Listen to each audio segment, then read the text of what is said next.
Welcome to Planet Possible July News. Each month I'm joined by an environmental expert and we'll explore issues that are making the headlines globally across water, nature and climate.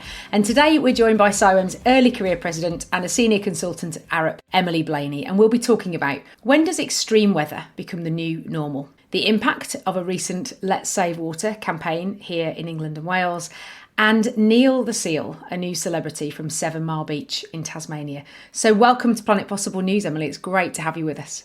It's great to be here. Thanks for having me, Nikki. Total joy. Really looking forward to your take on some of the news stories you've picked. Let's dive straight into it. The first story that we're talking about is weather and, importantly, climate related. And after the hottest June on record in Europe, you're asking, when does extreme become the new normal? I'd love to hear your thoughts. As you said, hottest June on record, creating massive impacts across Europe.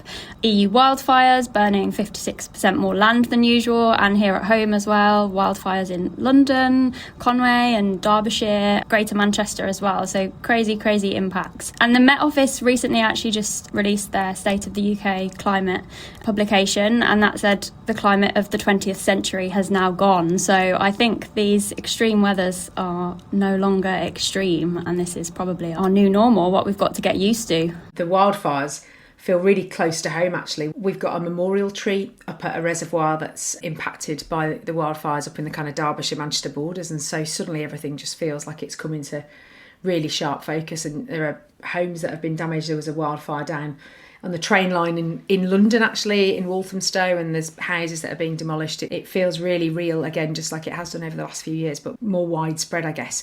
So there's a piece around adaptation, I guess, there, Emily. Do you think that we are well enough adapted, slightly loaded question, to what is coming, as you say, the new normal of this kind of climate that we're experiencing now?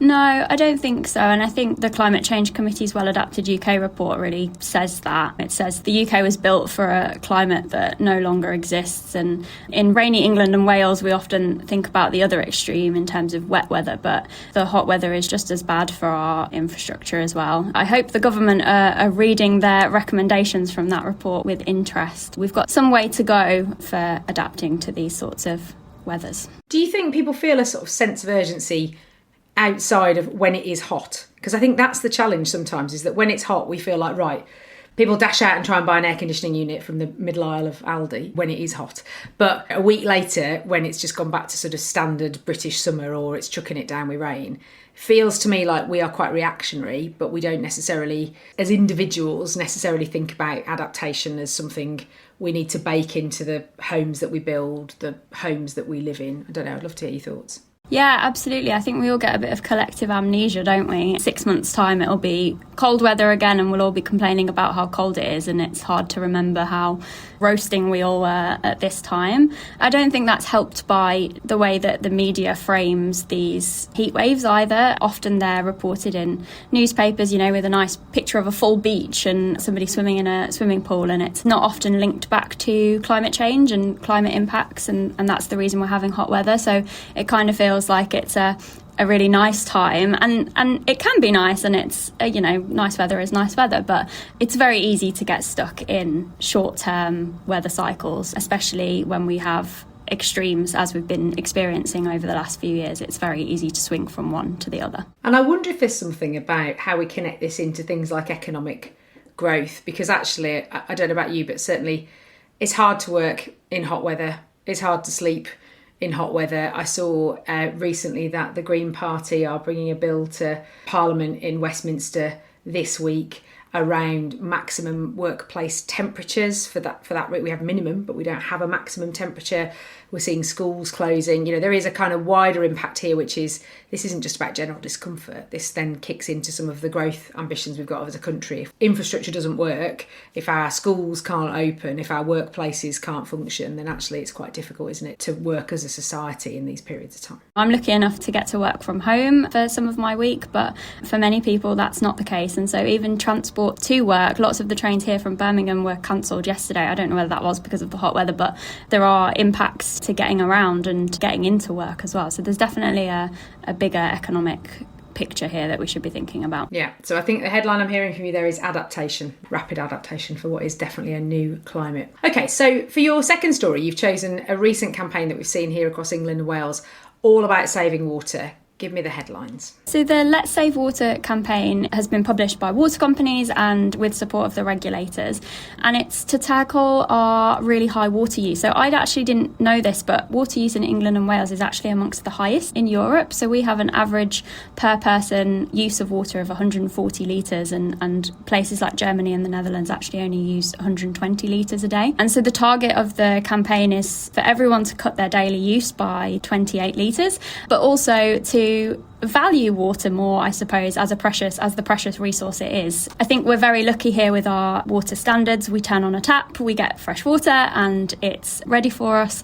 We tend to then forget that it is a precious resource, and fresh water is also a finite resource in some respects. We are using more than natural processes can replenish. So the target of the campaign is for everyone to take a bit of individual responsibility for preserving our water resources for the future. Do you think it's cutting through? It'll be interesting to see. They've only just launched it. It has got a celebrity on the face of it, Jeff Brazier.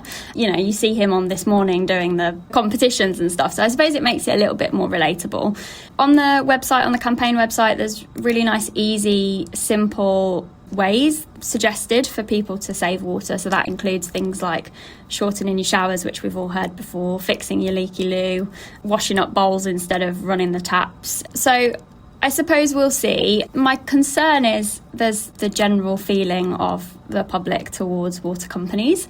That distrust maybe might make people feel like it's not their job to protect water resources and that it's the job of the water companies to fix leakage and create new water sources. It's running for 4 years, so that's a lot of time to gain momentum. But I think there is a wider kind of cultural shift that we'll also need to see for it to really make an impact, I would say. I think it is very easy to blame somebody else in the system, isn't it? So sort your leaks, then I wouldn't need to. And actually, it's all of these things need to be done. So even if every single leak were fixed, we're still using too much water as customers, aren't we? So actually, how do we reduce the amount that we use? How do we get kids really on board with that? I think, easy things like turning the tap off while you're brushing your teeth and all those sort of little things. I think other countries, the likes of Australia, really get this, and it's kind of ingrained in the kind of way that they just live. Whereas I think in the UK, the challenge is a bit like with the conversation we had with the first story. When it's rainy, then people forget. And actually, it takes time for all those water sources to build back up, for those reservoirs to fill back up, for those aquifers to recharge. That's more than a year. So it's how we get people to feel like they have a really important part to play for the health of the environment. Really, this isn't about helping water companies out. This is about helping our natural systems, isn't it? So it's a hard one to crack. I think it'll be really interesting. And if listeners want to check it out, we'll pop a link to the campaign in the show notes. Okay, so for your third story, something that we might see as lighthearted, but with some really serious messages about nature. Tell me about Neil the seal, Emily. Yeah, Neil the seal is a bit of an internet sensation. He's the newest internet celebrity, and he's a 5-year-old, 1,000-kilogram southern elephant seal. Scientists think that his mother was possibly an inexperienced breeder and so gave birth to him in Tasmania, and it's quite normal for elephant seals to return back to their place of birth, their kind of home, twice a year. So every year Neil returns to Tasmania, but there's not his colony there, so they think he's probably actually a bit lonely. And at this age, elephant seals are playing with each other, wrestling, they're kind of learning their strength, learning how to protect themselves. And because Neil doesn't have any other elephant seals to teach him that, he's kind of taken to creating chaos around Tasmania, wrestling with traffic cones and road signs and even tourists' cars. So he's creating a bit of chaos. Now, it is quite funny. You see it on TikTok and Instagram, and it's quite funny to see the antics of Neil the seal. But it's becoming a little bit of a public safety crisis because he is attracting so much attention from travellers and news crews and the rest of it. So there is a warning that we might love Neil to death. He's a wild marine animal, and it would be very easy for him to get spooked and hurt somebody. So there is a risk that if people keep getting too close to him, that he might do something like that, and then it would be in the public safety interest to euthanize him. So it is quite sad.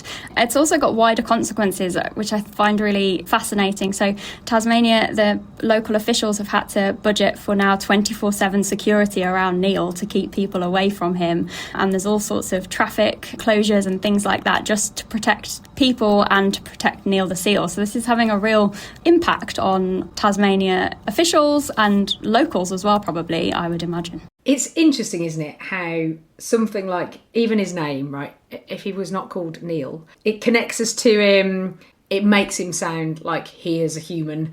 There's a storytelling element. There's something to learn from it, I think, around it's a way of connecting people into stories.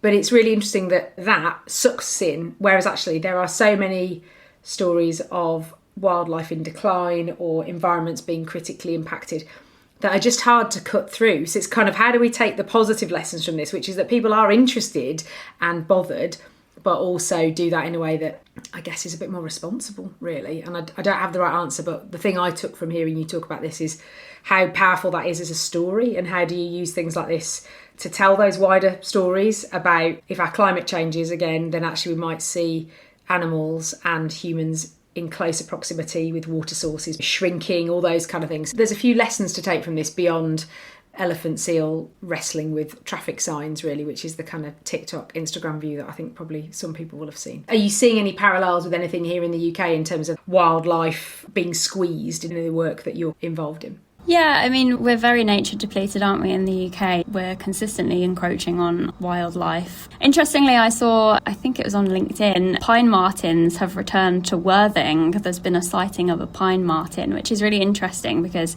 they're very rare, and the Trust had done some work about where pine martens could be re-released, and Worthing was not one of the places that they had earmarked as a place for releasing pine martens. So there are success stories out there. I think it's how we connect the public back to nature and using characters like Neil the seal, and also we saw it with Mudeng, the pygmy hippo. I don't know whether you saw her. She was the same, very Instagram famous. She did meme-worthy faces, and also Punch the lonely macaque, who was abandoned and captured the hearts of people. It's how do we take the capturing of hearts and minds and then make the link back to conservation and making sure that we're protecting nature, doing what we can to protect nature, I think is really interesting. Recently I've seen Hannah Bourne-Taylor, who is a real campaigner for swifts, for birds in general, but we've certainly been familiar with her work through speaking to Zach Goldsmith on the podcast, talking about how Hannah's been campaigning for swift bricks to be put into all new homes because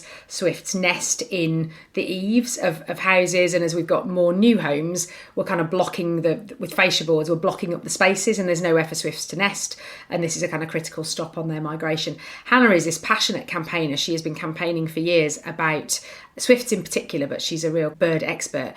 And she recently went on a Jeremy Clarkson show that's quite popular here in the UK, all about farming.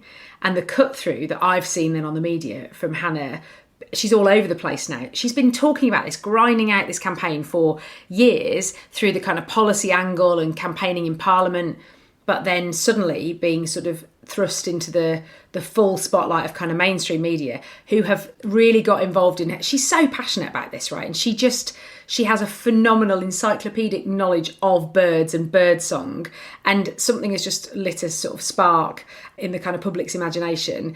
And the amount of conversations I've now had with people, particularly friends who've got young kids, who have now got the kind of Merlin bird call app, and when they're out on a walk, they've downloaded this app and they're listening to bird song and working out what's around them. It's really interesting, isn't it? Sometimes it's just that beautiful moment of a person and a story and a moment, and then suddenly we feel more connected and we're listening to bird song and we're aware of bird song. So sometimes it can be really helpful, these kind of stories, but I think you're right, we have to treat them with some caution, and as you're doom scrolling and Neil the seal appears, there's a bit of thoughtfulness as to, okay, what are the wider consequences of this? So yeah, absolutely. Interesting. Okay, that's all we've got time for. Thank you so much for sharing such interesting stories, Emily. It's been great to have you on the podcast. Thanks for having me. It's been really fun. Come back soon.